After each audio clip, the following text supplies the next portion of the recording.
ఏ ఇంటికైనా గోడలు కట్టేటప్పుడు ఎక్కడెక్కడ 9 ఇంచెస్ వాల్స్ ఉండాలి, ఎక్కడెక్కడ 4 ఇంచెస్ వాల్స్ ఉండాలి, ఎక్కడ విండోసు, డోర్సు, వెంటిలేటర్సు, ఇలా ప్రతి దానికి కూడా ఒక అవగాహన కావాలి.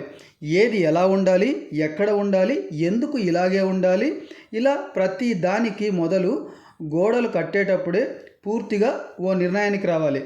ఇలా ఓ అవగాహన నిర్మించే వాళ్ళతో పాటుగా నివాసం ఉండే వాళ్ళకు కూడా ఇది చాలా అవసరం. అది ఎలా తెలుసుకోవాలనేది ఈ వీడియో.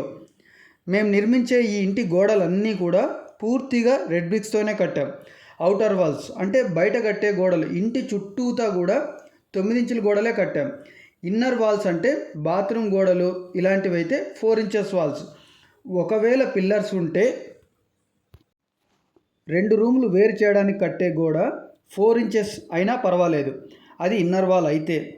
పిల్లర్స్ లేకపోతే మధ్యలో గోడలు కూడా 9 ఇంచెసే ఉండాలి.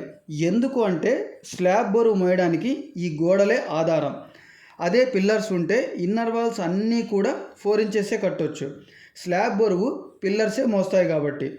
గోడల ఎత్తు విషయానికి వస్తే 10 నుంచి అంటే 10 అడుగుల నుంచి 10 అడుగుల 4 అంగుళాలు ఉండి సరిపోతుంది. ఏంటి ఓ పక్క 10 అడుగులు మరో పక్క ఏమో 10.4 ఇంచులు అని అంటున్నారని మీరు అనుకోవచ్చు. స్లాబ్ వేయడానికి ముందే గోడల్లోనే నీటి వాటం ఉంటే ఆ గోడల ప్రకారం స్లాబ్ అలాగే వాటంగా ఉంటుంది. స్లాబ్ మీద నీళ్లు బయటకు వచ్చే చోట గోడల ఎత్తు 10 ఫీట్ ఉంటే మిగిలిన 3 పక్కల 10.4 అంగుళాలు ఉండాలి. ఈ 4 అంగుళాలు తేడా ఏంటి అంటే పొడవు వెడల్పుని బట్టి ఈ 4 అంగుళాలు పెంచుకోవడమా తగ్గించుకోవడమా చేసుకోవాలి. ఇలా చేస్తే ఫైనల్గా మనకు వచ్చే అవుట్పుట్ ఏమంటే ఇంటి మొత్తంగా స్లాబ్ అంతా ఒకే మందం ఒకేలాగే ఉంటుంది. ఎక్కడ కూడా స్లాబ్ మందంలో తేడా రాదు. స్లాబ్ మీద పడిన లేదా మనం చల్లిన నీళ్లు నేరుగా బయటికి వెళ్ళిపోతాయి. స్లాబ్ మందంలో నీటి వాటంలో తేడా లేకపోతే ఏ డ్యామేజు ఏ రిపేర్ కూడా ఉండదు. ఇదంతా గోడలు నిర్మించేటప్పుడే ఈ జాగ్రత్త ప్రతి ఇంటికి అవసరం. అవుటర్ వాల్ విషయానికి వస్తే గోడల్లో ఎప్పుడు కూడా సెల్ఫ్లు వదులుకోకూడదు, చేయించుకోకూడదు. ఎందుకు అంటే 9 ఇంచెస్ వాల్స్కి సెల్ఫ్లు క్లోజ్ చేయడానికి, ఒకవేళ సెల్ఫ్లు వదిలితే అవి క్లోజ్ చేయడానికి అవుట్ సైడ్ కడ్డీలు కట్టేసి దానికి మెస్ వేసి 2 ఇంచుల మందంతో ప్లాస్టింగ్ చేసేసి క్లోజ్ చేస్తారు. దీనివల్ల ఎలాంటి ఇబ్బందులు వస్తాయంటే వర్షాలు వచ్చినప్పుడు కానీ తుఫాన్లు ఏమైనా వచ్చినప్పుడు కానీ గోడలన్నీ బాగా నీళ్లు పీల్చుకుంటాయి. ఆ సెల్ఫ్లు దాంట్లో ఏదైనా పెట్టినప్పుడు అంటే బట్టలు కానీ ఇతరత్ర వస్తువులు ఏమైనా ఉంటే ఆ గోడ 2 అంగుళాల మందంతోనే ప్లాస్టింగ్ ఉంటుంది కాబట్టి గోడ చెమ్మ వల్ల ఆ వస్తువులు కానీ బట్టలు కానీ తడి అయ్యే అవకాశం ఉంది. ఇప్పటికే చాలా ఇళ్లలో ఇది జరుగుతూనే ఉంది. అందుకే వస్తువులు పెట్టుకోవడానికి చేయించుకునే ఎలాంటి సెల్ఫ్లు అయినా గోడ నుంచి ముందుకు వచ్చేలాగా ఉండాలి. గోడల్లో మాత్రం అస్సలు పెట్టుకోకండి. అలాగే కిటికీల విషయానికి వస్తే 3 అడుగులు గోడ నిర్మాణం అయిన తర్వాత ప్రతి రూమ్కి కనీసం ఒక్క కిటికీ అయినా ఉండేలాగా ప్లాన్ చేసుకోండి. విండో సైజు 4x3 కానీ 4x4 కానీ, ఆ పైన పెద్ద సైజు అయినా పర్వాలేదు. అక్కడ మీకున్న స్థలాన్ని దాన్ని బట్టి మీ సౌకర్యాన్ని బట్టి నిర్ణయించుకోండి. అలాగే ప్రతి రూమ్కి కూడా ఒక వెంటిలేటర్ కూడా మేము వదిలాం. ఎందుకంటే సీలింగ్ ఫ్యాను ఎక్కువగా రన్నింగ్లో ఉన్నప్పుడు హీట్ అయితే వెంటిలేటర్ ద్వారా గాలి లోపలికి వస్తే కాస్త చల్లబడుతుందని. 7 అడుగులు గోడ నిర్మాణం పూర్తయిన తర్వాత మొత్తం అంతా ఫుల్ లింటల్ వేసాం.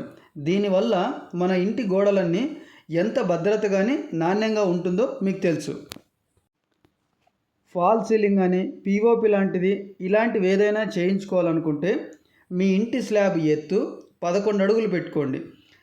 4 ఇంచెస్ వాల్స్ విషయానికి వస్తే ప్రతి 3 అడుగులకి 10 కానీ 8 mm రాడ్స్తో కానీ 9 ఇంచుల గోడలతో కనెక్షన్ తీసుకొని కంకర్ బిడ్ వేయాలి.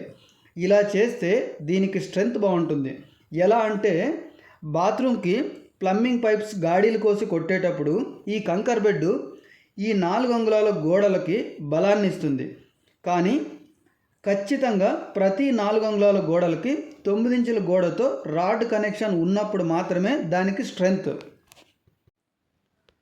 అందుకే గోడలు మొదలుపెట్టినప్పుడా లేదా కట్టేటప్పుడే గోడల ఎత్తు ఎంత ఉండాలి, లింటల్ అవసరమేంటి, విండోస్ ఎక్కడెక్కడ ఉండాలి, ఎంత సైజు ఉండాలి, డోర్స్ ఎంత సైజు ఉండాలి, 9 ఇంచెస్ వాల్స్ ఎక్కడ, 4 ఇంచెస్ వాల్స్ ఎక్కడ, కిచెన్లో సెల్ఫ్లు కానీ, బాత్రూంలో కానీ, బెడ్రూమ్లో కానీ ఆ సెల్ఫ్లు పెట్టే విధానము, డోర్సు, విండోసు, వెంటిలేటర్సు అన్నీ కూడా ఆ ఇంటికి సరిపోయేలాగా ఉన్నాయా లేదా. మనం కట్టే గోడలు కంప్లీట్ అయిన తర్వాత నీటి వాటం కోసం గోడల్లో స్లోబ్ ఎలా ఉంది, ఎంత ఉంది, ఒకవేళ పిఓపి అవసరమా కాదా, ఇలా ప్రతి దాన్ని ముందుగానే ఆలోచించగలిగితే మీకు ఓ అవగాహన వస్తుంది. ఎవ్వరికైనా అంటే కట్టే వాళ్ళకైనా ఆ ఇంట్లో కలకాలం ఉండే వాళ్ళకైనా ఈ కనీస అవగాహన ప్రతి ఒక్కరికి ఉంటేనే చాలా బాగుంటుంది. స్థలం ఆదా కోసమని పిల్లర్స్ ఉన్నంత మాత్రాన ప్రతి చోట 4 ఇంచెస్ వాల్ కట్టలేం. అలాగని ఇల్లు భద్రంగా ఉండాలని స్థలం తక్కువ ఉన్నప్పుడు ప్రతి చోట 9 ఇంచెస్ వాల్ కట్టలేం. ఎక్కడ ఏది అవసరమో, ఎంత అవసరమో, ఎలా ఉండాలి, ఇలా ప్రతి దానికి కూడా ఒక అవగాహన ఉంటే ఎవరికి ఏ ఇబ్బంది ఉండదు.